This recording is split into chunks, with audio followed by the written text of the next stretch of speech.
En 1963 commence l'histoire de l'œuvre de Dieu en République démocratique du Congo, alors Zaïre. Le prêtre Paul Kabea, ayant connu l'œuvre en Zambie voisine, alors Rhodésie, jettera les jalons de l'œuvre de Dieu dans ce pays continent, jusqu'à son décès en février 1984, quelques jours avant la dédicace de la plus grande chapelle de la RDC. Premier apôtre congolais, il a travaillé tour à tour sous la direction des apôtres des districts, Fernandez et Robert Gillin de France.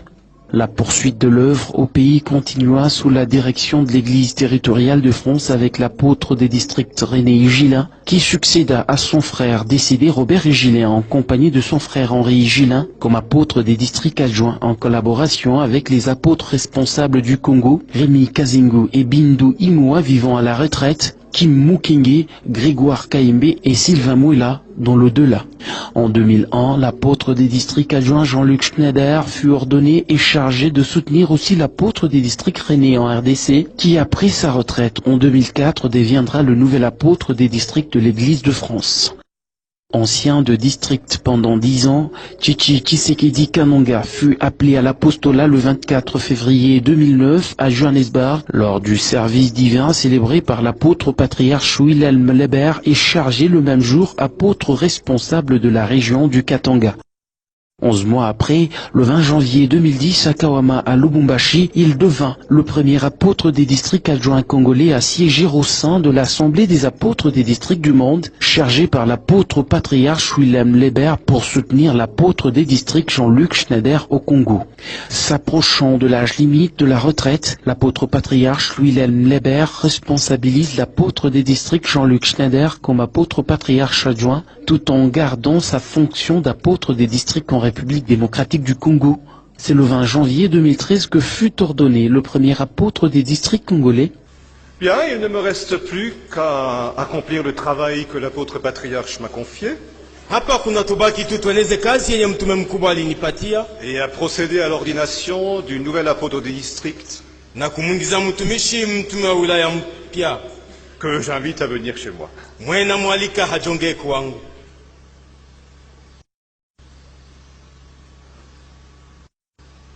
Mon cher apôtre de district adjoint, ce qui se passe aujourd'hui est le résultat d'années de prières. Ce n'est pas une décision que des hommes ont prise en se réunissant. C'est une décision que nous avons demandée à Dieu. Et Dieu a guidé les chemins et les cœurs jusqu'à ce jour. Et le plus jeune départ le monde à l'âge de 39 ans, correspondant ainsi à la naissance de l'entité autonome qu'est l'Église néo-apostolique en République démocratique du Congo dans sa partie sud-est. Donc je n'ai pas besoin de faire de grands discours. Je demande maintenant à l'Assemblée de se lever.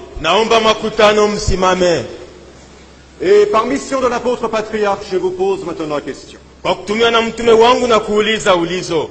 Êtes-vous décidé à servir Christ et l'Église dans ce grand et saint ministère d'apôtre du district?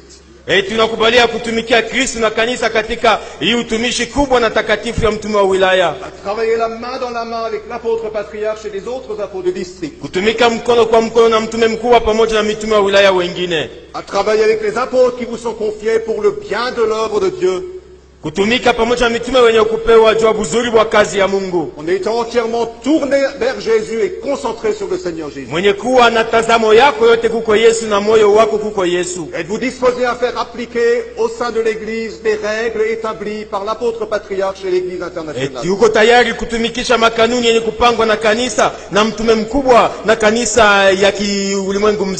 Alors dites-le devant Dieu et devant l'Assemblée avec un oui de votre cœur. Oui, cher apôtre patriarche. Éternel, tu as entendu le oui du serviteur que tu as choisi. Et de là, comme il le déclare lui-même, nous citons, nous avons intérêt à rendre en premier lieu honneur aux pionniers de l'œuvre, ces hommes et femmes qui ont bâti l'Église dans ce pays, qui nous ont façonné et enseigné Dieu dans l'apostolat. Le titre du nouvel apôtre des districts commence. C'est ainsi que fut construite en dur, à grande vitesse, la chapelle de Munama, première communauté néo-apostolique en République démocratique du Congo, en hommage à l'œuvre des pionniers qui fut dédicacée lors du tout premier service divin en faveur de défunts célébré par le tout premier apôtre des districts congolais, dans la toute première communauté néo-apostolique en RDC, en présence de tous les apôtres responsables de la RDC Sud-Est. Là, voilà. Donc,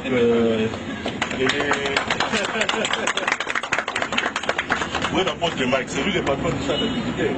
Voilà. Donc, officiellement, je vous mets la chapelle. Ce matin,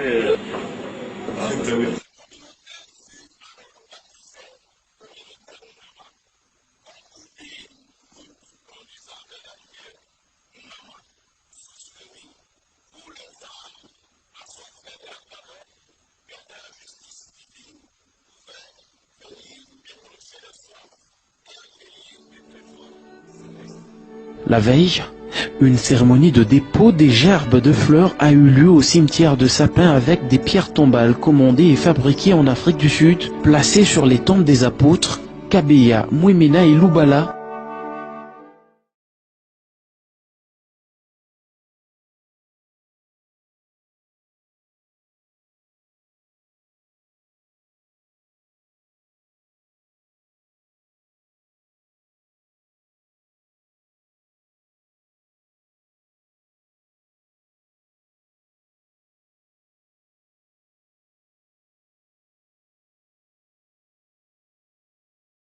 Et l'apôtre des districts de déclarer, nous écrivons ce jour l'histoire de notre Église sur les pierres, sur les cœurs des pionniers de l'œuvre dans ce pays, afin qu'elle se perpétue pour des générations à venir. Un vaste chantier de matérialisation de l'autonomie s'ouvre alors dans les différents domaines de la nouvelle Église. Sur le plan juridique, la nouvelle Église se dote d'une personnalité juridique, dotant cette dernière d'un représentant légal en la personne du nouvel apôtre des districts et de 2 représentants légaux adjoints, plus un membre ont les personnes des apôtres responsables.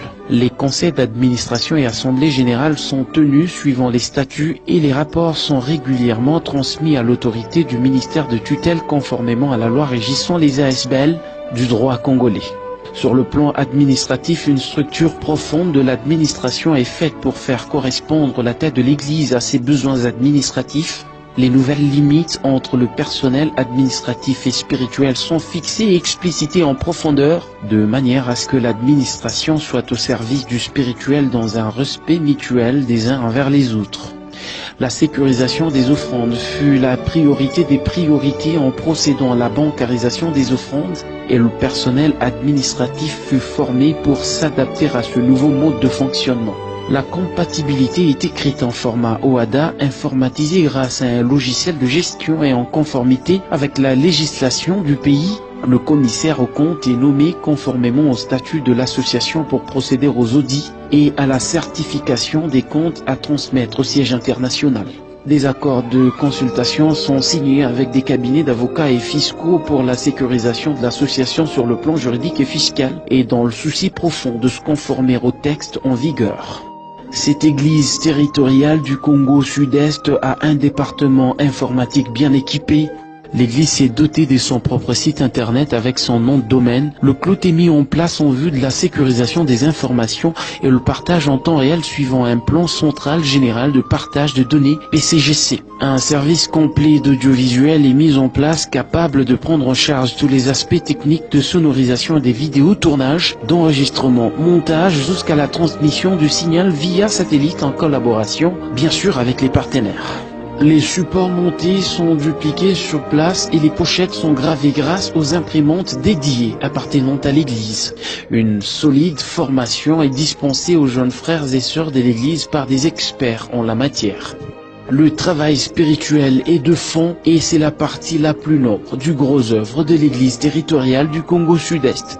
L'impression des manuels et documents de base pour les ministres de l'église est planifiée suivant un chronogramme strict de manière à ce que la date le support puisse être disponible à la dernière communauté, ceci en vue de permettre aux hommes de Dieu de disposer par exemple de leur pensée directrice avant le 1er janvier de l'année suivante. L'église territoriale du Congo Sud-Est était fier de reconnaître quelle est la première église territoriale au monde qui a traduit le catéchisme en questions et réponses en langue, et ses frères du ministère sont les premiers à en disposer en langue locale sur toute la planète Terre. Quant à la mise en place de la musique dans cette église territoriale, le décor est déjà planté.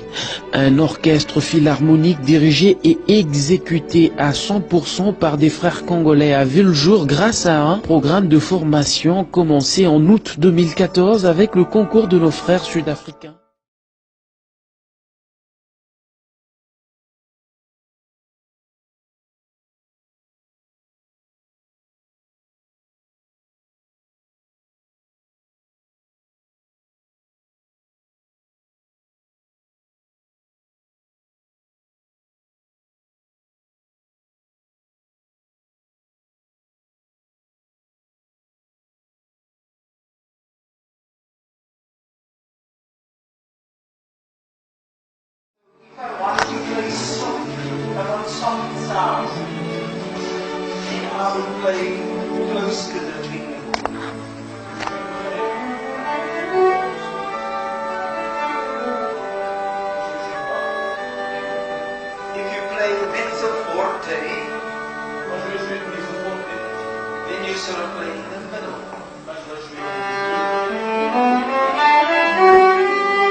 Les frères ainsi formés ont mis en place un orchestre junior pépinière de l'orchestre du futur, regroupant des talents de l'école de dimanche et de l'école de confirmation.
Un département musical voit alors le jour comme et faisant partie de l'organigramme administratif de l'Église avec ses services connexes.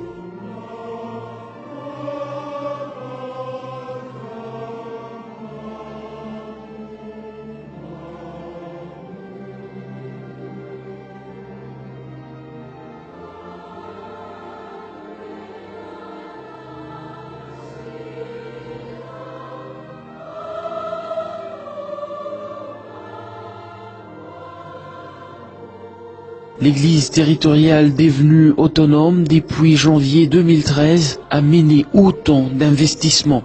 Par investissement, il faut comprendre le renouvellement et l'acquisition des titres fonciers, l'achat des terrains, les réparations et entretiens des églises, la construction de nouvelles chapelles. 54 mois après sa création, de nouvelles chapelles ont été construites, elles ont été réparées et entretenues. Des terrains ont été achetés et plusieurs titres fonciers renouvelés et acquis au profit de l'Église. Le temps pour nous de vous laisser admirer quelques réalisations.